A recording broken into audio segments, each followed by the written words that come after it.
Hey, how's it going, everybody? Welcome back to the channel. We're taking a look at the Google Pixel 8a, and I'm just making like a full-on video.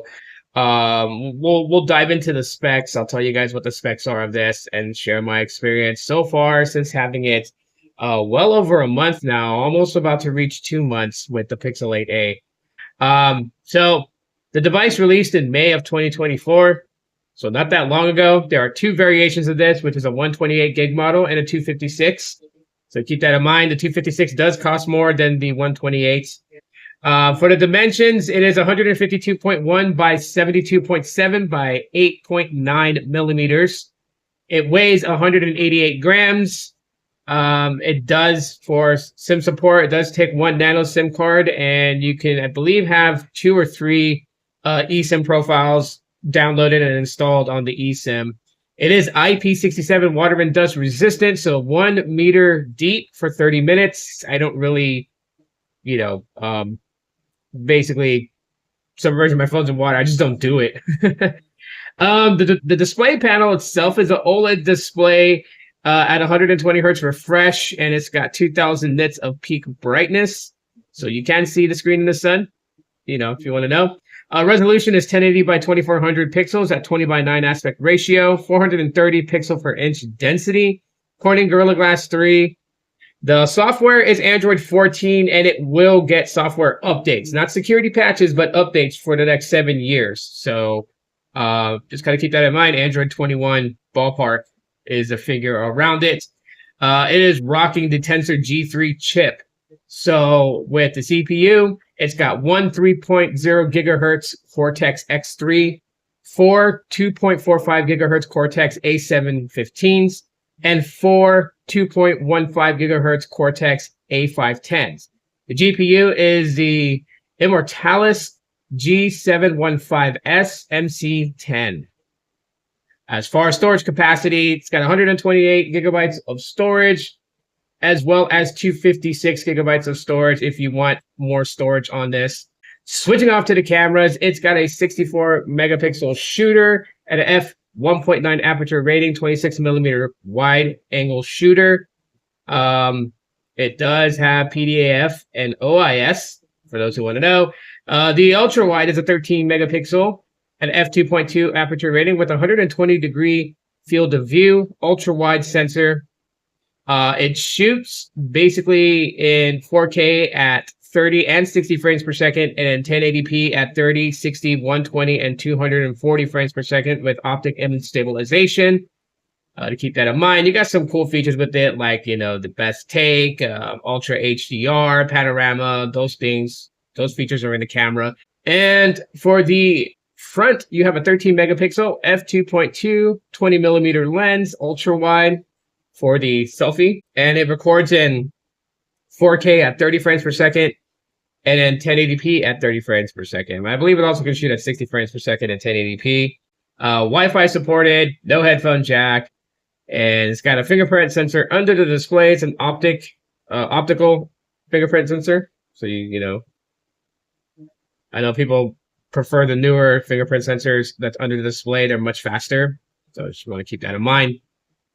And it's got a 4492 milliamp hour battery, 18 watt wired charging, 7.5 watt wireless charging, comes in various colors. So yeah, that's all the specs really for the Google Pixel 8a. So anyhow, before we go any further, just a quick message for you guys. If you guys want to sign up for Helium Mobile and get 1 month free, use my promo code. It is in the description. So that'll get you guys your first month free to try them out if you guys are interested. Anyways, going forward, so now we got all the spec stuff out of the way, things that are important to some people. Let me just tell you guys the experience with the Pixel 8a that I find very intriguing about this device. Ultimately, this device does very, very well in just about everything that I need a device like this for. The cameras, while on specs you get all the camera sensors and what they're able to perform, that's just on paper. Like actually taking this thing out and taking photos, and you're really going to see what these cameras can do, especially if you have an eye for photography. you can really capture some really good moments with the Google Pixel 8a. It does very good, and I really, really love the photos that it takes. It is a device that, I would say, if you're a mobile phone photographer, if you're in that category and you want to just kind of, spruce up your Instagram and whatnot, this is a phone that's really going to be able to do it. And there is the Pixel 8 and the Pixel 8 Pro, and the 8 Pro obviously has an additional camera sensor. It's got that telephoto lens. So, if you're somebody that really likes to get like, up close shots and things like that, well, then, the 8 Pro obviously is going to be more beneficial. But, you can go with the Pixel 8, but everything the Pixel 8 embodies is encompassed in this phone, minus the fact that the back of the phone is not made of glass, it's made of plastic. I mean, I'll take my case off for you guys, but the phone in itself, it's just one of those good things that I really like about it. You can rock it without a case. Definitely can if you guys want to. It's got a lot of cool things going for it. When it comes to the biometric security, you got that in-display fingerprint sensor. You also got face unlock, and it's actual good face unlock. It's not face unlock that you get like with the Galaxy A53 or, the Pixel 7a, which unfortunately doesn't have this one. This one can be used for biometric security for banking apps and, like your carrier apps. If you guys sign into it, you can use the face unlock rather than just a fingerprint sensor or a 4-digit PIN number, 5-digit PIN number, whatever you're using out there these days. No matter what I throw at this phone, it's like really, really, really, really, really smooth. Just making content about it and telling you guys it's a good phone doesn't do it any justice, honestly, because it's a really, really good phone. I've been using it almost 2 months now, and I have no complaints at all whatsoever with this phone. Like, I have nothing really bad to say about this phone. And I know that there's tons of videos that have like a negative feel about the Pixel 8a. And I feel like the only reason why is, because, it comes down to the ultimate thing, the questioning of, why does this exist when the Pixel 8 exists? And, a fair question asked by many out there. For me, I don't care. A cheaper option. And today with how everything costs out there, I am not going to question why something like this exists that, if we got rid of this would mean that I have to pay like $100 to $150 more, for something similar to this, which is in the Pixel 8. I don't want to pay $150 more or $100 more. So getting this at the price that it launched at is fine by me. I have no complaints whatsoever regarding the price of the Pixel 8a. It's just something that, I don't frown upon. I don't find it, to be a negative when it comes to it. And its existence is very, very welcomed. So, as far as like the cameras, as far as, why I preferred to buy this over the Pixel 8, I think we pretty much solidified that in that statement. It's just, going cheaper without actually going cheaper is like the big cost, right? I'm paying less than the Pixel 8, but I am not losing compared to the Pixel 8. That's a winner in my book, not a loser. When it comes to charging up my device, because, I do have to charge it up every day, it's, it's not something that, I get very aggravated about. I know a lot of people really want really fast charging. Like, they want this thing to charge like some of the Chinese Android phones out there that, can charge from like 0 to 60% in 5 minutes. Yeah, that is nice. And if it did come with a battery like that, I'm not going to complain. But it doesn't come with a battery like that or a charging system like that. And so I am not going to complain. 18-watt fast charging is fine by me. And, 7.5 watt wireless charging is totally fine. When I wireless charge, I am leaving it on the wireless charger for the night. I'm not trying to throw it on a wireless charger to get it charged up in, 20 minutes. I'm not thinking like that.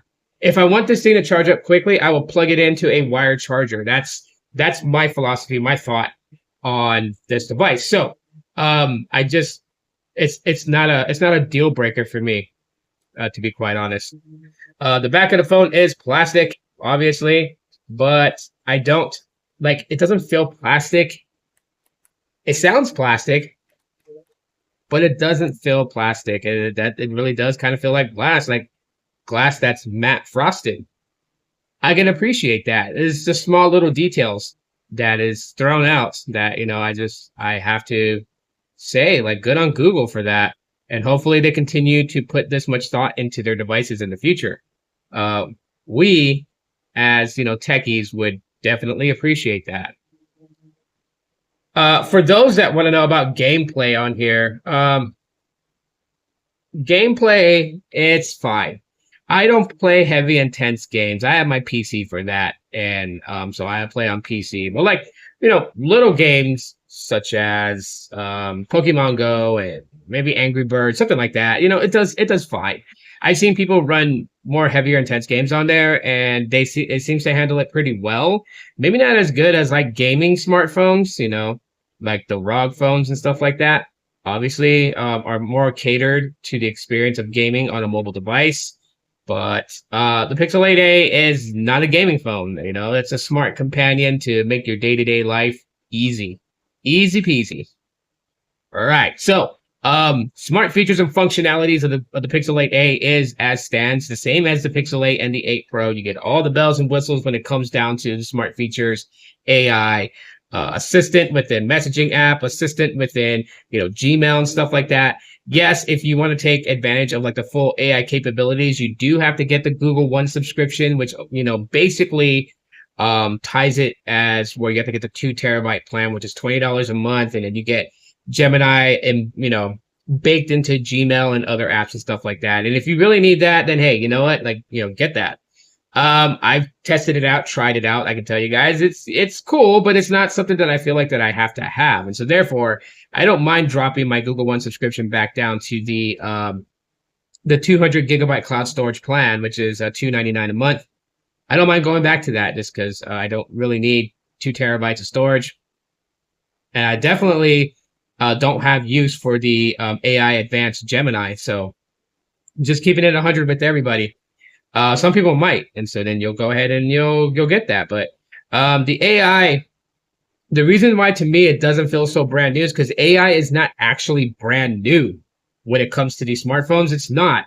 AI has been around for quite a bit of time already. It's just, advanced in its intelligence more and more and more. And the end game goal with Google and its AI is to literally get you to the point where you have almost like a near human thought process with your smartphone. So the AI that we've experienced in the past was a little robotic, obviously.